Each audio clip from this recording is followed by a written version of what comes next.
قدر قیامت کے دن اعمال کو تولا جائے گا۔ میزان عدل اللہ تبارک و تعالی نے نامہ اعمال کے تولنے کے لیے قائم کرنا ہے، جو حقیقت میں میدان عدل نہیں بلکہ میزان احسان ہے، اس لیے کہ اس میزان کے اندر ایک نیکی کو 10 اور ایک گناہ کو صرف ایک گناہ کے طور پہ تحریر کیا جائے گا۔ اس لیے یہ بات اگرچہ اللہ نے فرمائی ہے کہ میدان عدل کو قائم کیا جائے گا، لیکن قرآن مجید کی آیات کو پڑھنے کے بعد یہ بات سمجھ میں آتی ہے کہ اللہ تبارک و تعالیٰ اس دن اپنے بندوں کے ساتھ عدل سے بڑھ کے احسان والا معاملہ کریں گے۔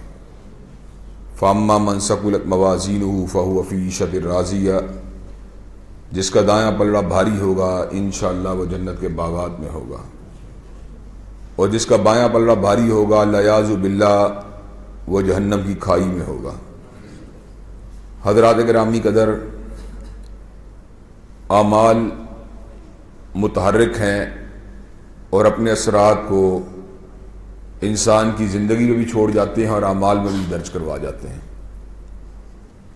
بد کرداری، قتل و غارت، چوری، ڈکیتی، حق تلفی، کسی کے مال کو ہڑپ کر جانا، کسی کی غیبت کر جانا، کسی پہ بہتان لگا جانا، یہ ساری کی ساری باتیں جب انسان سے ایک مرتبہ صادر ہو جاتی ہیں تو اللہ تبارک و تعالیٰ نے ان فرشتوں کو ہمارے میں مقرر کیا وَإِنَّا عَلَيْكُمْ لَحَافِظِينَ كِرَامًا كَاتِبِينَ يَعْلَمُونَ مَا تَفْعَلُونَ۔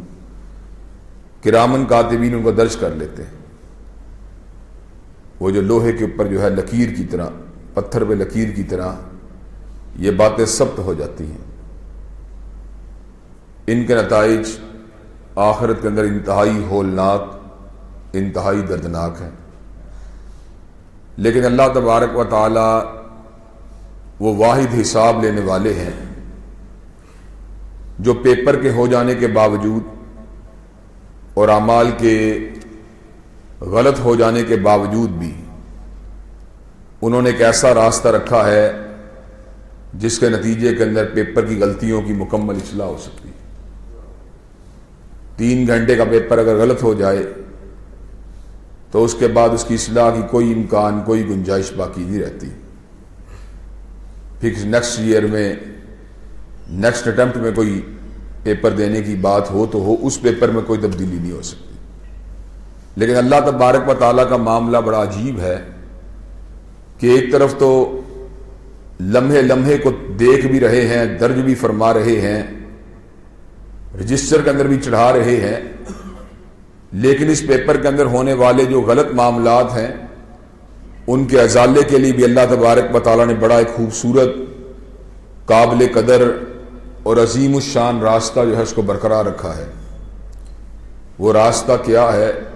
وہ راستہ یہ ہے کہ انسان سے جب سیئات کا ارتکاب ہو جائے تو اللہ تبارک و تعالیٰ کی بارگاہ میں آگے کہ اللہ مجھے معاف کر دے، تو اللہ تبارک و تعالیٰ اس کے سب گناہوں کو معاف فرما دیتا ہے۔ حضرات گرامی قدر، یہ معاملہ انتہائی عجیب ہے، اور یہ اس لیے ہے کہ اللہ تبارک و تعالیٰ واقعی رحمان ہے اور واقعی رحیم ہے۔ انہوں نے جب کائنات بنائی تو وہ کسی اصول ضابطے کے پابند نہیں تھے، اس لیے کہ جو اصولوں کو تحریر کرنے والا، درج کرنے والا، بنانے والا ہوتا ہے اور ہو بھی وہ قادر مطلق اور ہو بھی وہ تنہا اکیلا، تو پھر اسے کون کسی ضابطے کا پابند کر سکتا ہے؟ کوئی نہیں۔ لیکن اس نے کیا کیا؟ اس نے خود یہ بات اپنے لیے درج فرما لی، کاتب علی نفسہ الرحمہ، اس نے اپنی ذات کے لیے خود رحمت کو لکھ دیا، خود اس نے اس بات کو طے کر لیا کہ میں اپنے بندوں کے اوپر رحمت کروں گا۔ حضرات گرامی قدر، میں نے اللہ تبارک و تعالیٰ کے اسماء و صفات اور اس کے ناموں پہ بڑا غور کیا، اس میں نے بڑے متنوع، بڑے پر اثر، بڑے غیر معمولی ناموں کو دیکھا۔ رحمان بھی دیکھا، رحیم بھی دیکھا، جبار بھی دیکھا، قہار بھی دیکھا، بڑے نام دیکھے، لیکن اللہ کے ناموں میں یہ 2 نام نہیں ملے۔ اس کا مطلب ہے اللہ تبارک و تعالیٰ نے ان 2 صفات کو اپنے قریب نہیں کیا۔ ایک اللہ ظالم نہیں، ایک اللہ بعید نہیں۔ اللہ تبارک و تعالیٰ کے ناموں یہ دو نام شامل نہیں. قریب ہی قریب ہے اور رحیم ہی رحیم ہے. اللہ تبارک و تعالیٰ کے ناموں میں یہ دو نام موجود نہیں. اتنی صفات متنوع قسم کی اور یکسر فرق قسم کی صفات، لیکن اس نے اپنی ذات کے اوپر ظلم کو جو ہے وہ حرام کر دیا ہے.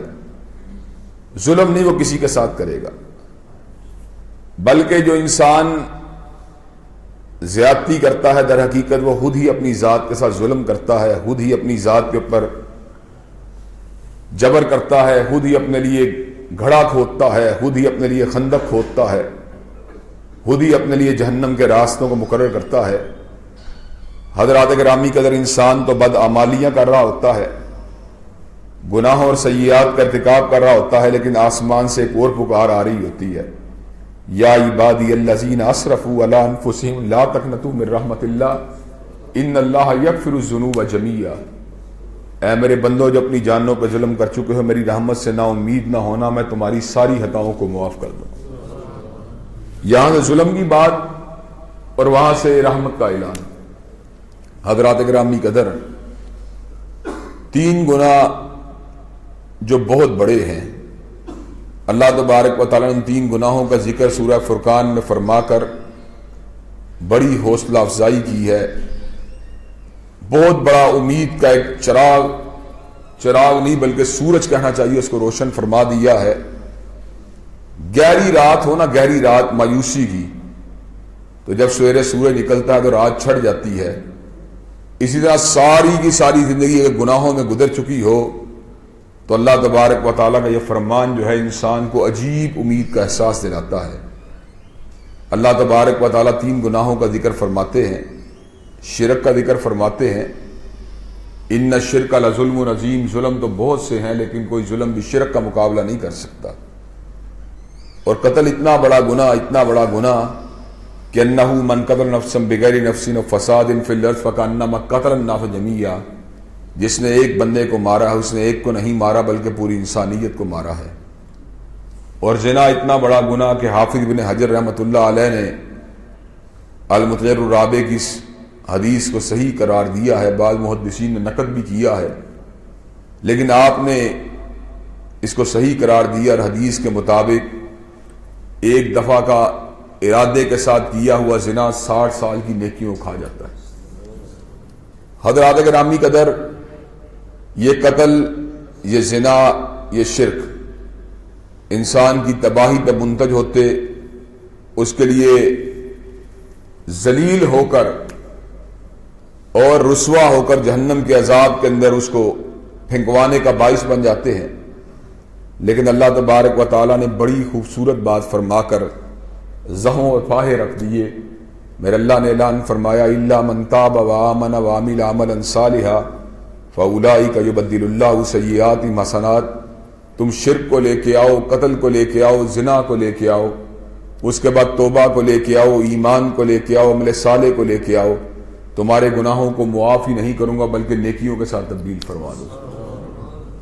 حضرات گرامی قدر، کیسا اللہ تبارک و تعالیٰ نے زبردست معاملہ اپنے بندوں کے ساتھ رکھا ہے کہ معافی مانگنی ہے تو ساتھ ہی اللہ تبارک و تعالیٰ نے اس کو اس کی جگہ پہ نیکیوں کو درج کر دینا ہے. حضرات، دنیا جو ہے دارالعمل ہے، اور دارالعمل کے اندر اللہ تبارک و تعالیٰ نے اعمال کی اصلاح کے لیے بڑی زبردست اپرچونٹیز رکھی ہیں. یہ اپرچونٹیز ان کو اویل نہ کرنا، ان کو استعمال نہ کرنا، ان سے فائدہ نہ اٹھانا یقیناً ہم سب کے لیے انتہائی ندامت، شرمندگی اور ہر اعتبار سے پشیمانی کا باعث بن جائے گا. حضرات گرامی قدر، استغفار اور توبہ کی برکت کتنی ہے کہ اللہ تبارک و تعالیٰ فرماتے ہیں فَقُلْتُ اسْتَغْفِرُوا رَبَّكُمْ إِنَّهُ كَانَ غَفَّارًا يُرْسِلِ السَّمَاءَ عَلَيْكُمْ مِدْرَارًا وَيُمْدِدْكُمْ بِأَمْوَالٍ وَبَنِينَ وَيَجْعَلْ لَكُمْ جَنَّاتٍ وَيَجْعَلْ لَكُمْ أَنْهَارًا. اپنے پروردگار سے اپنے گناہوں کی معافی مانگو، وہ تمہارے پہ فراواں بارشوں کا نزول فرمائے گا. اور اللہ تبارک و تعالیٰ فرماتے ہیں تمہارے مال میں بھی اضافہ کر دے گا، تمہارے بیٹوں کے اندر بھی اضافہ کر دے گا، تمہارے لیے باغات کو بھی آباد کر دے گا، تمہارے لیے نہروں کو بھی رواں فرما دے گا۔ حضرات، اس سے یہ بات ثابت ہوتی ہے کہ در حقیقت ہمارے اپنے ہی گناہ ہیں جو اللہ تبارک و تعالیٰ کی نعمتوں کے راستے کے اندر رکاوٹ بن کے کھڑے ہو جاتے ہیں۔ اللہ تبارک و تعالیٰ فرماتے ہیں ما اصابکم من مصیبہ فبما کسبت ایدیکم، جتنی بھی مصیبتیں تم کو آتی ہیں در حقیقت تمہارے اپنے نامہ اعمال کی وجہ سے آتی ہیں۔ اور دوسرے مقام پہ میرے پروردگار فرماتے ہیں ظہر الفساد فی البر والبحر بما کسبت ایدی الناس، خشکیوں تریوں میں انسانوں کے نامہ اعمال کی سیاہی نے فساد کو ظاہر کر دیا ہے۔ حضرات گرامی قدر، یہ فساد جو ہے اس کو دور کرنے کی کیا صورت ہو سکتی ہے؟ دور کرنے کی صورت یہ ہے، نہ اس کے مقابلے پہ زور ہے، نہ اس کے مقابلے پہ سفارش ہے، نہ اس کے مقابلے پہ طاقت ہے، نہ اس کے مقابلے پہ بس ہے، بس ایک ہی چیز ہے، ندامت کے دو آنسو اس کو اتنے پسند ہیں، جب اس کے سامنے گرا دیے جاتے ہیں وہ حرف غلط کی طرح انسانوں کے گناہوں کو مٹا دیتا ہے۔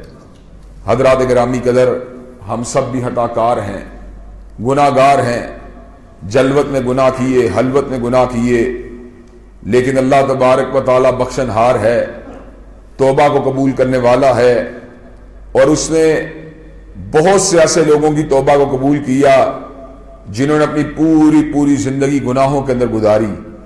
جناب کفل کہ ان کو جناب ہی کہنا چاہیے کہ اس لیے اللہ تبارک و تعالیٰ نے ان کے لیے رحمتوں کے دروازوں کو کھول دیا۔